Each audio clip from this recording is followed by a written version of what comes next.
News.mc on Monaco Info is brought to you by Monaco Legend Properties.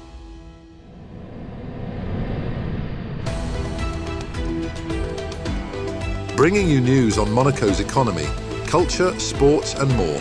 Welcome to News.mc, your English rendezvous on Monaco Info.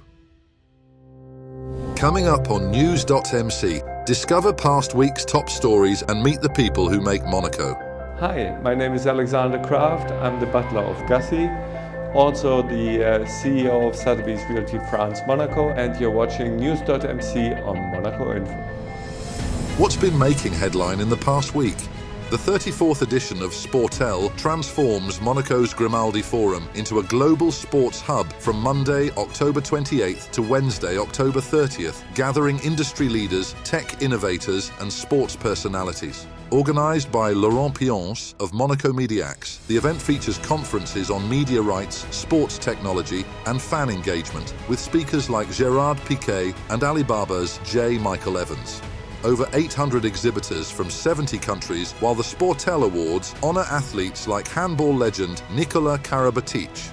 Sportel 2024 highlights Monaco's role as a prime destination for sports innovation and celebration.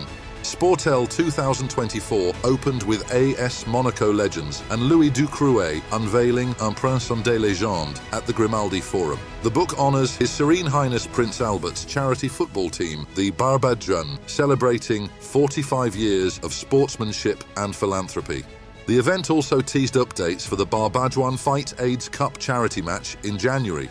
The event also honoured the power of sports storytelling and athletic achievement with the annual Sportel Awards. Among the highlights, Marie-Jo, a documentary on Olympic sprinter Marie-Josée Pérec, won Best Biopic, while handball legend Nikola Karabatic received the prestigious Legend Award, presented by Louis Ducrouet. Notably, handball won Best Docuseries for its portrayal of the sport's legacy, and Espoirs, celebrating sports as a force for peace, took the Peace and Sport Documentary Award. Her Serene Highness Princess Charlene opened the European swimming meet known as the Princess Charlene Special Olympics on Saturday, October 26th and Sunday, October 27th at the Centre Nautique Albert II. The event, organised by Special Olympics Monaco, welcomed over 200 athletes from countries including Germany, Ireland and Slovenia. With free public access, spectators enjoyed 2 days of competition from 9 AM to 5 PM. Celebrating inclusion and athletic excellence, the meet highlighted the unifying power of sport and marked Monaco's commitment to supporting athletes with intellectual disabilities on the international stage. His Serene Highness Prince Albert honoured Eneko Conde and Lucas Sognese, winners of the 8th E-Rally Monte-Carlo, who made history as the first team to win back-to-back titles. Driving a Kia EV6 GT, they excelled in challenging, rainy conditions. Joining them on the podium were Olivier Campana and Nicolas Milanesio in second place, and Belgians Michel de Crema and Jennifer Hugo in third. Camille Gottlieb and Margot Grunstein won the FIA Energy Performance Trophy. The rally highlighted electric vehicles' advancements with 40 models on display, underscoring Europe's growing interest in electric mobility. Emirates Team New Zealand, led by Monaco Yacht Club member Matteo De Nora, achieved a historic victory at the 37th America's Cup in Barcelona on Sunday, October 27th, defeating Ineos Britannia, also helmed by Monaco Yacht Club member Sir Jim Ratcliffe. Attended by His Serene Highness Prince Albert, Monaco Yacht Club president, and his nephew Pierre Casiraghi, the club's vice president, the event highlighted Monaco's global sailing prominence. Monaco Yacht Club Secretary-General Bernard D'Alessandri praised the determination of both teams, celebrating New Zealand's third consecutive and fifth overall win. The achievement underscored Monaco's impact on international sailing, showcasing the yacht club members' skill and strategic prowess in the sport. Google has begun refreshing Monaco's street view for the first time in over a decade, with specially equipped cars capturing updated high-resolution images across the Principality. Authorised by the Prince's government, this project addresses outdated digital maps, now incorporating landmarks like the Odeon Tower and the revamped coastline near Portier. The Google Street View car, recognizable by its tall mast and high-resolution cameras, has been spotted navigating Monaco's streets to create immersive, interactive views, This follows Google's recent aerial mapping project, providing an updated and accurate digital experience of Monaco's evolving landscape. Charles Leclerc secured third place at the Mexico City Grand Prix on Sunday, October 27th, completing a double podium finish for Ferrari with teammate Carlos Sainz, who took his fourth Formula One victory. Leclerc drove consistently up front, capitalizing on penalties issued to Max Verstappen after an early clash with Lando Norris. Verstappen briefly led before Sainz reclaimed first on lap 9, and later, Norris overtook Leclerc after he ran wide near the barriers. Sainz ultimately finished 4.7 seconds ahead of the field, with Leclerc holding third over Mercedes' Lewis Hamilton and George Russell, while Verstappen, hindered by penalties, ended in 6th. The next race is scheduled for Sunday, November 3rd at the Brazilian Grand Prix. AS Monaco suffered a narrow 2-1 defeat to Nice in the 107th Côte d'Azur derby on Sunday, October 27th, despite controlling much of the game and taking an early lead through Brel Embolo's 39th minute goal. The match turned just before half-time when Evan Guessand equalised for Nice in added time, and Vanderson's second yellow card left Monaco down to 10 men for the second half.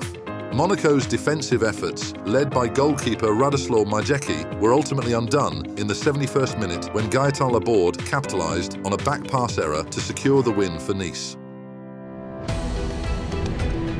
Next up, our exclusive interview with the personalities making the Principality. Hi, my name is Alexander Kraft. I'm the butler of Gassi. Also the CEO of Sotheby's Realty France Monaco, Alexander Kraft Monte-Carlo. I'm originally from Berlin, Germany, but I've lived and studied all over the world. I went to university in Cambridge, England, in the United States. I'm a lawyer at the Court of New York, but my main activity has always been Sotheby's, first at the auction house, then on the real estate side. 20 years ago, I bought Sotheby's Realty in France and in Monaco. That's how I came to Monaco. I love Monaco. I've seen it change a lot over the past 10, 15 years, and it's truly my home base for 20 years now. So I've lived around the world, basically everywhere, in Germany, in England, in the US, in Switzerland, countries around the world. But for me, Monaco is truly special because it has the best of all worlds. An independent principality, you're close to France, you're close to Italy, you have an airport nearby, you can go everywhere, you have the perfect weather, you have a very friendly government that allows you to do business very easily, not to mention also the best security in the world where you can wear watches like these. I'm a man of many professions and passions, but fashion has always been my first love. I think it has been transmitted to me by my grandfather, who had a bespoke tailor, and I started wearing actually his suits while I was in high school. People were always asking me, what are you wearing, what are you wearing? And then they kept asking, why don't you do your own brand? And then one day I said, come on, let's just do it. I founded my own brand 4 years ago. The idea was really to create a brand that's very sartorial. Everything is handmade in Italy from the best fabrics, that combines a little bit the English style with the Italian construction. So again, you have the best of all worlds at rather affordable prices. I made the decision to do an online-only brand to keep the prices down, to make it affordable. I actually launched my brand, I think, on the worst day in history, on May 1st, 2020, the day of lockdown. Everybody was in his jogging suits, and I started selling formal wear online. But it worked very well. I sold out my entire inventory in 48 hours, and that's when I knew I had a good model. People really still like to dress, but they don't want to spend an enormous fortune just for a jacket. The next step is now a physical presence, because many people told me your quality, your design is so unique, people need to touch it, to feel it. I had very quickly had a vision in my mind how I wanted to look. Now I'm very happy that it's going to open its doors. I'm a little bit of a collecting addict, I would say. I love antiques, I love arts. That's how I came to Sotheby's in the first place. And the list really goes on. I don't think there's anything I don't collect, really. All my collections are a great excuse to buy more houses. I have my home not only here in Monaco, but I have also a house in Provence, a house in Paris, a house in Florence, in Palm Beach, in Berlin. So it gives me a great excuse to buy more stuff and put it there. The Monaco property market is always a little bit of a bubble. It's really isolated. When the rest of the world is in trouble, people come to Monaco and buy here because it's a safe haven. The other worldwide markets, I mean, they go in cycles.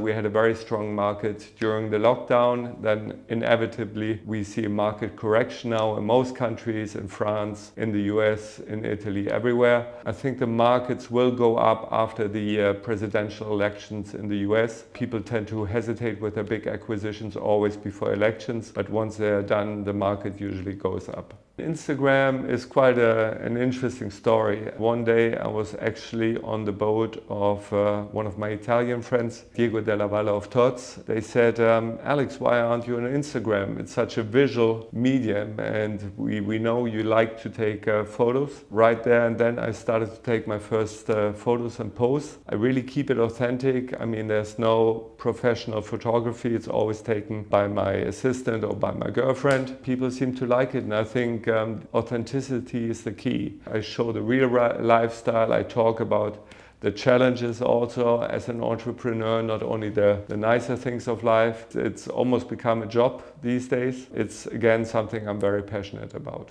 There's this saying, if you do what you like, you never work a day in your life. And that's exactly what I do. I'm passionate about all the things I do. And I think that's why I'm good at those things, because it's authentic. I have a certain lifestyle. I share this lifestyle with other people. First via social media and now in different ways with the clothes company, with the real estate company, with the cigars, the Negronis, etc. I try to share the passions with like-minded people. That's all for today. Thank you for watching News.mc, your English rendezvous on Monaco Info. Discover the full interview and more stories on our websites, News.mc and MonacoInfo.com. Next week, we will receive Mark Thomas, International Business Manager at Balkan Estates, Knight Frank Monaco. This show is intended to provide a summary of the past week's top stories for the English-speaking audience. For daily and real-time news updates in English, please visit News.mc and subscribe to our free daily newsletter. For French news, visit MonacoInfo.com. This show was brought to you by Monaco Legend Properties.